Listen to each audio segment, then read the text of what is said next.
Vanity Fair, but the magazine's not the first outlet to make the comparison to Baghdad Bob.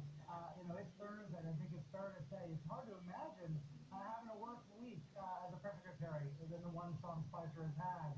If you think about it, starting on Saturday night with SNL, waking up on Sunday morning to that Melissa McCarthy impersonation, and now all week long, he's been placed in almost impossible positions by his boss, the president, having to explain illogical statements or confounding statements. You guys are describing some of them involving Yemen. Earlier, there was also a report about how 3 different times on 3 different days, Spicer referenced a terror attack in Atlanta that never happened. He now says he's referring to Orlando. These are very, very difficult jobs, and we've got to have sympathy for whoever's up at that podium. But at the same time, he's working for the American people. And when you add it up right now, Spicer's being treated like a punchline in some places. Yeah, I stand by for a moment because as we saw a little bit earlier this hour, President Trump welcomed a group of U.S. senators to the White House for a working lunch. Among them were Democrats, including Jon Tester of Montana, Heidi Heitkamp of North Dakota, Joe Manchin of West Virginia, Joe Donnelly of Indiana, all of them, by the way, up for re-election in 2018, all of them from states that went for President Trump in the 2016 election. Joining us now from the White House, Senator Jon Tester. Senator, thanks very much for joining us. Thanks for having me, Wolf. I know the meeting just wrapped up. You just walked out to the North Lawn. Thanks so much for joining us. Tell us how it went. What was it like inside? We all would have loved to have watched. We had a very, very good conversation on a number of issues, including Neil Gorsuch and just a wide variety of issues. Every senator got a chance to talk about issues that were important to them. I actually took a message back from Montanans. There was some difficulty that Montanans have had with Medicare and getting communication out of Medicare. He assured me that he'd go to work on that and make sure that problem was solved. I also talked about the hiring freeze as it applied to veterans benefits. Also congratulated him on his presidential order of the lobbyist ban. I thought that was heading in the right direction, and told him I'd be more than happy to work with him in Congress. And there was just a number of other issues too, Wolf. Senator, I want to continue this conversation, but Sean Spicer, the White House press secretary, just walked up to the lectern. I want to listen in. We'll continue our conversation. In the Oval Office just a short time ago. Under Attorney General Sessions, the Justice Department will return to its original core mission to uphold the rule of law, to ensure that justice is administered and enforced fairly and impartially for all Americans. Attorney General Sessions, come on in. I'm sorry. Well, it's a Trump briefing. Attorney General Sessions is a world-class legal mind and experienced prosecutor, and the President is pleased to have him finally in place as our nation's top law enforcement officer. After the Attorney General swearing in, the President signed 3 executive orders dedicated to standing behind the police officers who risk their lives every day to protect us in our communities, reducing crime, and stopping cartel violence. The first executive order directs the newly installed Attorney General to develop a strategy for more effectively prosecuting people who commit violence against members of law enforcement. We must better protect those who protect us. Our men and women in blue need to know that we're with them 100% as they patrol our streets. Unfortunately, this has not always been the case. Law enforcement officials have been vocal about the lack of support they received under the past administration. This lack of support demoralized many officers and in some cases led to their discouraging their engagement with local communities, only causing further harm and deterioration. It's imperative that federal, state, and local law enforcement agencies better coordinate and share information across jurisdictions to better serve and protect our communities. This order will start the important work of doing just that, instituting a holistic approach that involves the whole of government.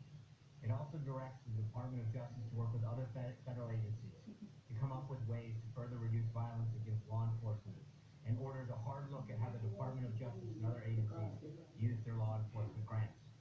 The second order establishes a task force led by the new Attorney General to reduce crime and restore public safety in communities across America. Together, the members of this task force are going to come up with specific recommendations how we can change existing federal law to better prevent crime and improve public safety, and develop stronger working relationships with our state and local partners. The President is confident this task force will develop a systematic strategy to help further protect the American people.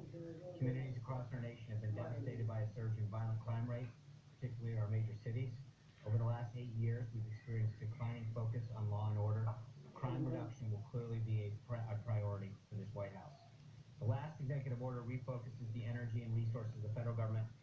dismantle transnational criminal organizations such as drug cartels. It's important to emphasize that we cannot reduce crime in the United States without additionally addressing illegal immigration and illegal drugs. Through this executive order, the President instructs the Attorney General to form a comprehensive and decisive approach to destroying transnational crime organizations and drug cartels. These cartels represent a clear and present danger to our nation. They bring dangerous criminals, drugs, and violence to once peaceful neighborhoods, both here at home and in other parts of the world. They have fueled addiction and overdose deaths, and they can no longer be allowed to operate with impunity in our country or our hemisphere. This order pulls together the experience and resources of federal agencies to work towards emphasizing specific goals in this regard. Number one, to upgrade our information gathering about these transnational organizations and cartels. Without accurate information about these threats and the ability and willingness to share this information, we're not going to be able to tackle this problem. It's important to note that prior to this administration, if you had called the Department of Justice to ask for these statistics, they never kept them.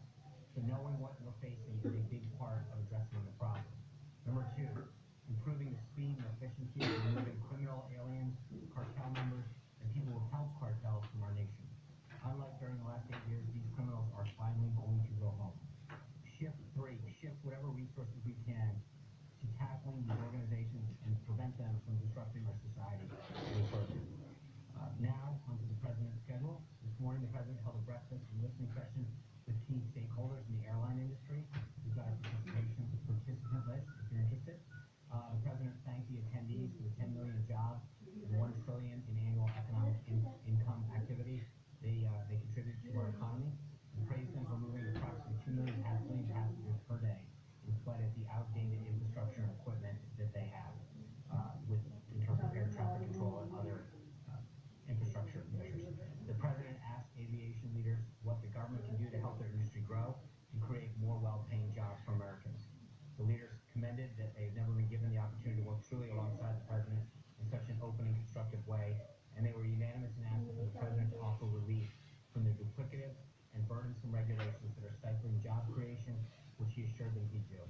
The President also reaffirmed his commitment forging public-private partnerships that will rebuild America's crumbling infrastructure. He pledged to work closely with the airline industry to modernize the technology system and keep our nation's airports running, and to expedite the approval process for future airline infrastructure projects. It's the President's goal to make sure the United States has the most advanced airline system in the world, and this meeting was an important first step in achieving that. After the executive order signing, the President spoke with the President of Afghanistan and the Emir of Qatar. My understanding is that we should have readouts shortly on both of those calls.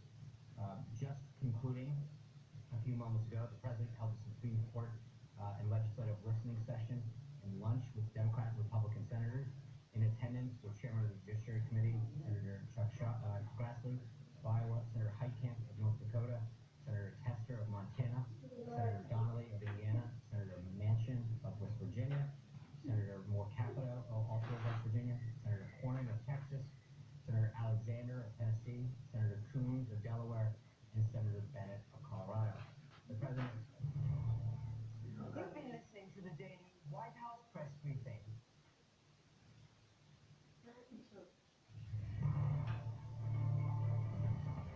Tonight, globalization, the EU, easy whipping boys in this season of discontent.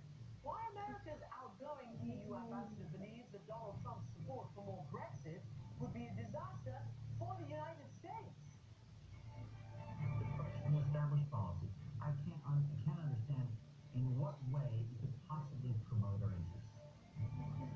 Also ahead, the alt-right raises its ugly head in Canada. After the Quebec mosque shooting, Paula Newton has our special report. And imagine Britain slamming the door on child refugees. Lord Alfred Doves, who fled the Nazis aboard the Kinder Transport, sponsored a law to help thousands of them settle here. He joins me live.